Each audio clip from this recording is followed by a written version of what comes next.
Well, Patty, it's great to be with you on BioTalk. I thought you were on vacation. Well, I'm back here. This is Well, this is actually refreshing.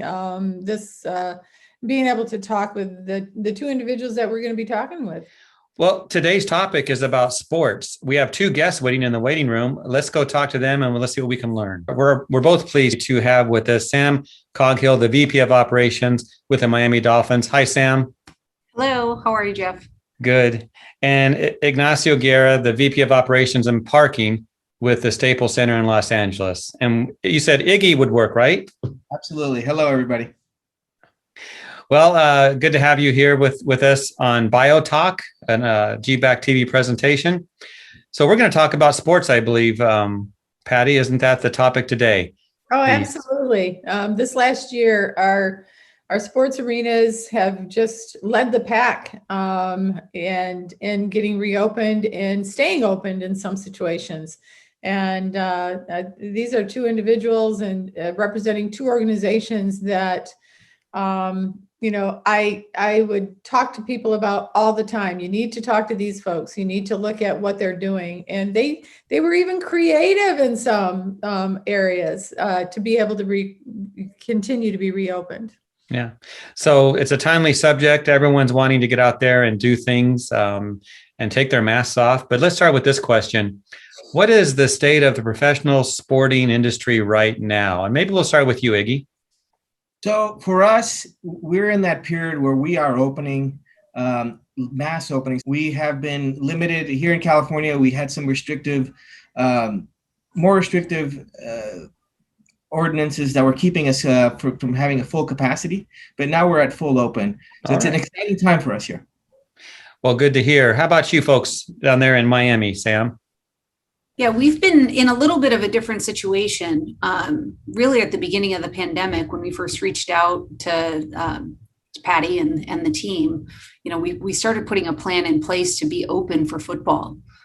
So we had a full 2020 season hosting fans in the stadium, granted at 20% capacity, but with the guidance of GBAC really coming up with a great plan to make sure that we kept fans safe. And we were fortunate enough that we had some assets inside the stadium to be able to test out a lot of our policies. So we actually opened up 2 outdoor theaters where we were able to partner with the Tribeca Film Festival, and we showed summer classics all summer, basically one drive-in movie theater inside the stadium, and then a socially distant outdoor theater outside the stadium using our Fountain Plaza. So it was a good trial run for us throughout the summer to be able to put all of our new social distancing and new policies in place to make sure that we welcome fans back safely.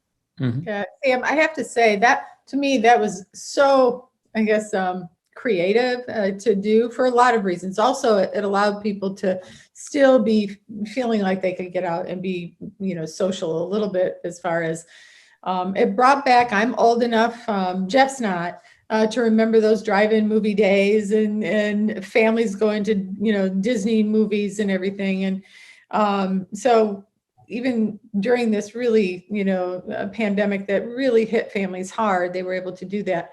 Is that something that you're considering continuing during the summertime? Just out of curiosity. Yeah, we would be considering it, but we are fortunate enough that we've actually, we're planning a Formula One race for next spring. So we have some massive construction going on throughout the property right now. And it makes it a little dusty to be able to show movies outside right now. Oh, so absolutely. I hope in the future that we'll bring that back, because I think it was a really, it was a great family atmosphere. It kept the building programmed. We kept people employed. And to your point, we kept people socially distant, but also socially present and giving people an opportunity to do something. And I think we got a lot of feedback that people said, we'd love to do this with or without COVID. This would be a great experience for our family. So I hope we'll do that again soon, but we're taking the summer off as we plan for Formula One next year. Exciting. Patty, you said I'm too young to remember drive-in movies. Boy, you've got me wrong. I grew up with them, and they're a fun time. So that's really cool what you folks have done down in Florida. Thank you. Let's talk about pivoting. Everyone had to pivot and just do things so different when the pandemic hit. How creative did you have to get with everything you did? We heard a little bit from you, Sam, about what you folks did. Anything to add to that, Iggy? I think pivoting was the key word during the pandemic. It really became a term that we kept constantly using. When we shut down in March of 20, we had to pivot. We went into planning mode. How do we make our building better? How do we get better? How do we improve our skills? And that's one of the things that led us to GBAC, and it helped us, take a couple of months to really plan and get our procedures, documentation, and processes figured out. But we pivoted in a couple different ways right after that, because we had that in our back pocket. On our campus, we also operate the Microsoft Theater, a smaller venue, and they usually host the award shows, which one of them was the Emmys. And the Emmys came and said, "Hey, we're struggling. How do we do this? Because we're with all the restrictions and all the pandemic issues." And we said, "You know what? Why don't you bring it over to the Staples Center? We can spread everybody out." And that was our first event. And the filming industry here in Southern California, they got their act together pretty quickly and were able to put together some really good procedures that we learned from. And so here we had GBAC, and we had learned the disinfecting, the cleaning, how to mitigate the disease. And then we put it together with the filming packets that actually had their processes in line. And we turned around, and our first event here was a fanless Emmys, which was a very successful event that we were able to host and do because of the amount of space that we were able to spread out in. That led us to some, fanless boxing events that then led us to this big Mike Tyson fight that we did in right before Thanksgiving. And then the NBA came calling and said, "Hey, we want to start the season and for December." And each of those times we were pivoting. So we'd never done the Emmys in Staples Center. We hadn't done fanless events. Then we pivoted into the NBA and a lot of their rules and protocols. And then we went from fanless events to having some fans in the building. And that was another pivoting. And each of those times our staff has really responded well, because we built on everything that we did before, from the planning stages early on in the spring of 20 to the summer getting ready for the Emmys. We spent those 3 weeks with the Emmys, and then learning each and every time and getting better, but pivoting at each time because it's things that we normally did not do. So what were some of the top activities you implemented to meet the challenges of this pandemic? And I ask that because folks watching this are in similar roles as you are, and they would love some tips. So some things you had to change and do. Sam, do you have anything in mind? Sure. One of the time-honored traditions in football is tailgating. We eliminated tailgating this year, just to keep people from gathering, to keep people from getting too close to each other, because we know it's a very communal event. And we know that was kind of tough for our fans, but I think that they appreciated the opportunity to at least be able to attend games, even if it was in a bit of a different manner. One of the other things that we did in conjunction with eliminating tailgating, we actually just opened up our parking gates at the same time we opened up our gates to the stadium. Right. So there's no lag time in between. So once you arrive to the stadium, you're able to go right into the stadium, where typically we open our parking gates much earlier than we do our stadium gates.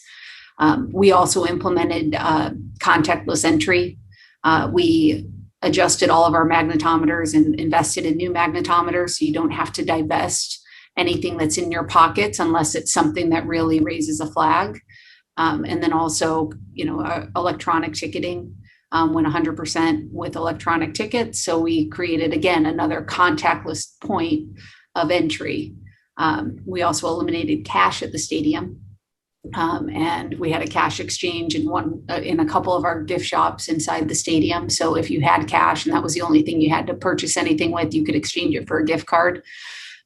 In order to make sure that we were eliminating some of those cash transactions within the stadium. So there's a lot of other things that we ended up doing, but those were some of the big ones that, I think, except for tailgating, I think many of those things will continue on as we move forward into 2021 and beyond.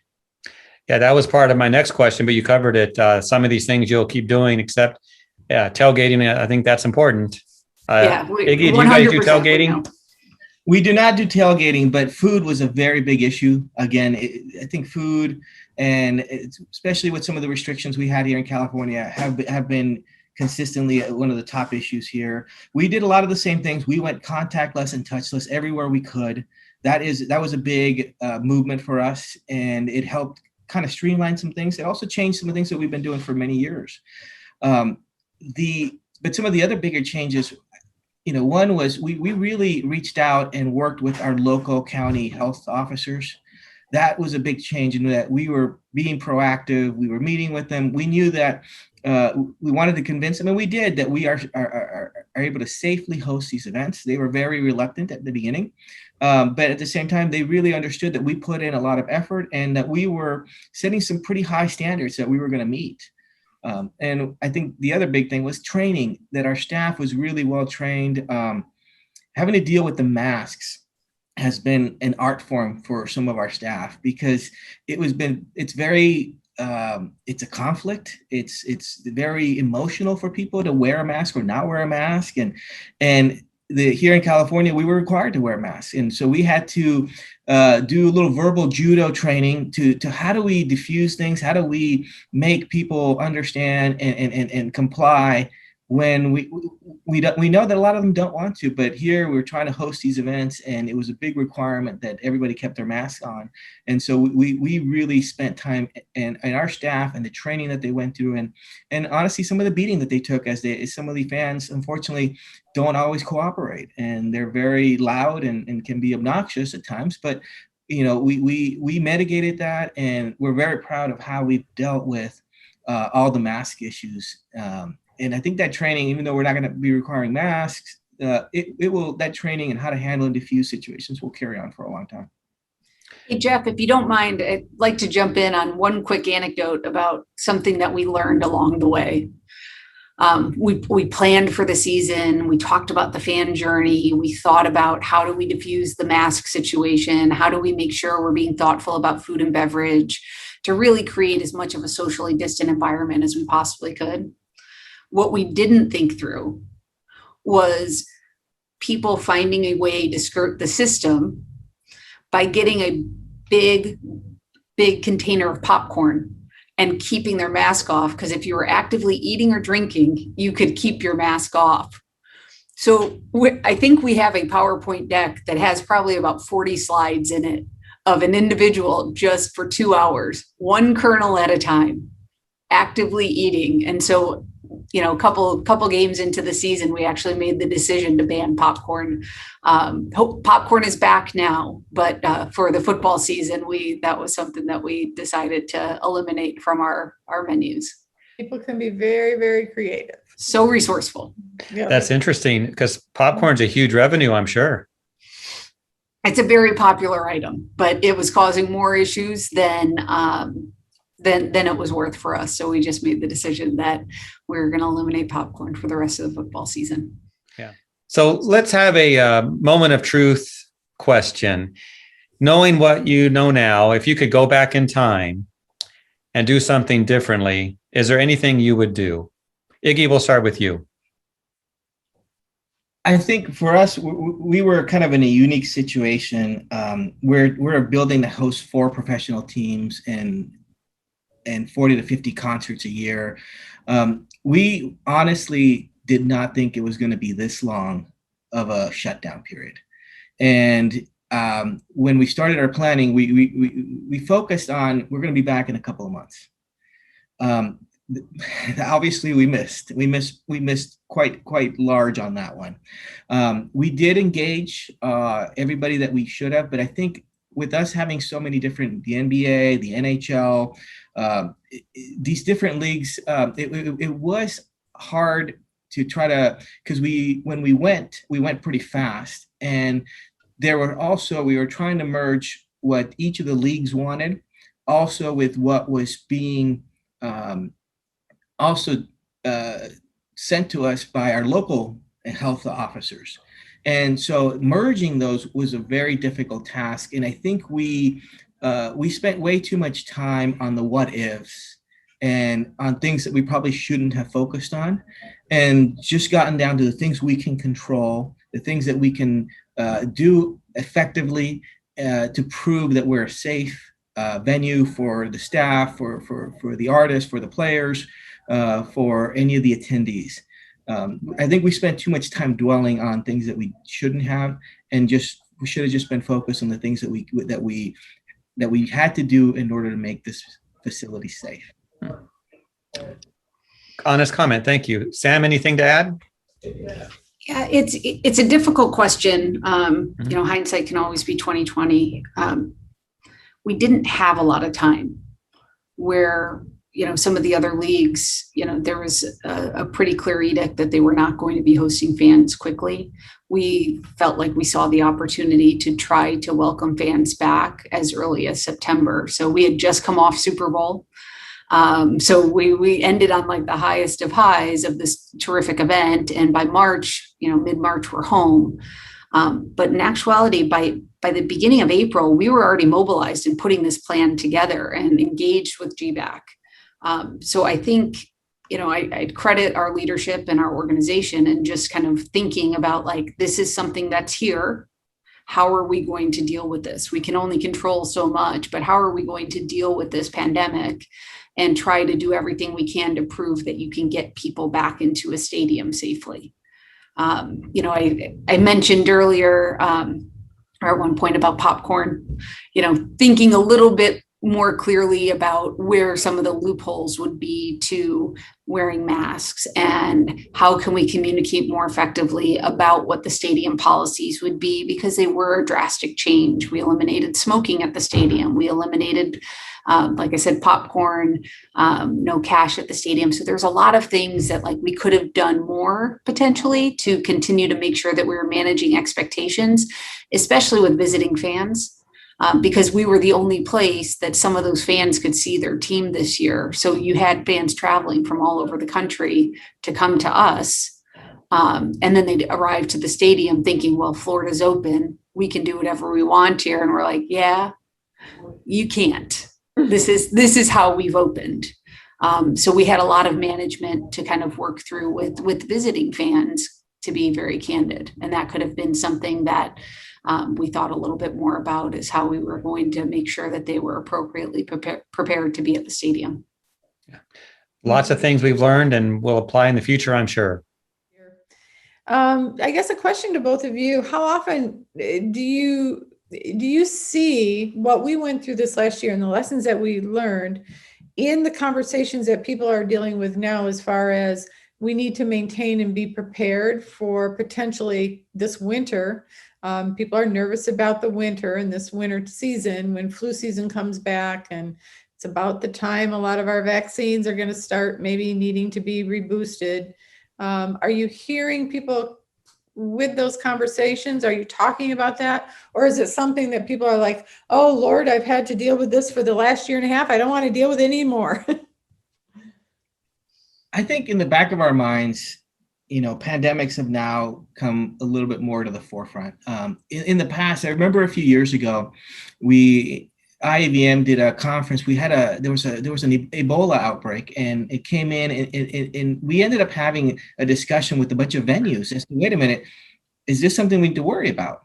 And I think we very much moved past it very quickly, because it did not kind of explode, but going back into it, this is probably something that we need to discuss, because our local health government made it very clear they consider us as venues super spreader events, whether it's this or another virus or some other pandemic. So I think it's going to be in the forefront. Do I want to dwell on it?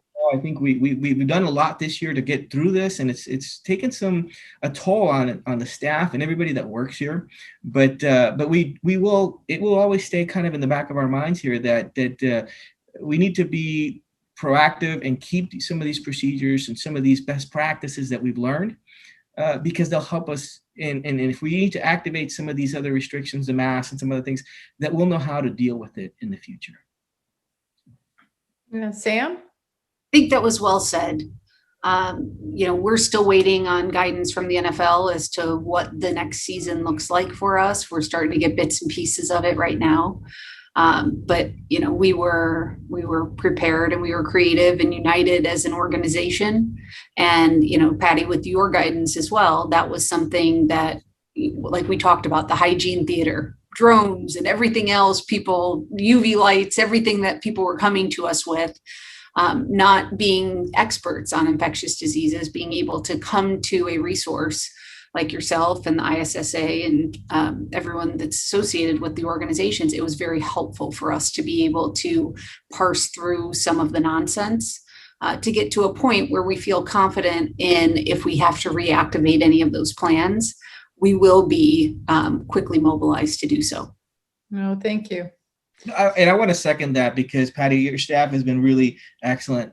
We did have a lot of people very aggressively coming and marketing things that they weren't doing a few months before. And we had to really take a long look. I went back. I actually have a degree in biology. I was a biology and chemistry teacher in another lifetime when I first started this, before I went into full-time events. And I used every ounce of my knowledge there to really try to vet through and scientifically analyze some of these things that were happening or being presented to us, to make sure that we didn't step off the cliff with the wrong product or the wrong ideas or the wrong systems. So it was a work in progress, and included working together. And we appreciate that, but also learning from all the other venues. That was one of the things that really brought a lot of the venues together. I was on a call every 2 weeks with all the NBA venues, and we were sharing information. The amount of sharing that's happened during the pandemic really helped everybody get through it. We were learning when the NFL was in season, in the fall of 20, we were still planning. So we learned from the NFL. We learned, I have a couple of decks from the Miami Dolphins, and we learned, we saw that those were being shared. And I think the amount of sharing that happened in all the venues put together, I think really helped everybody overcome and at least learn from some others, maybe some mistakes, or avoid some mistakes. But it was a good learning experience because everybody was sharing.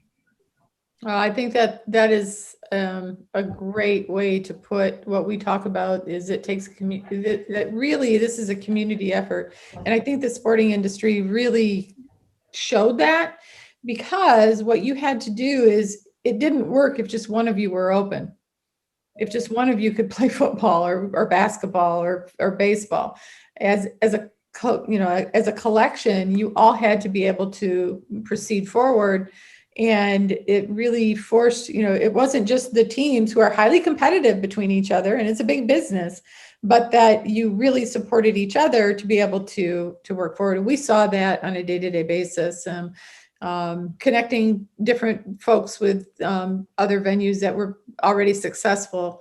And so, but thank you. We've really enjoyed working with with both of you and the rest of the NFL, NBA, and NHL. It's been a very humbling journey, you might say.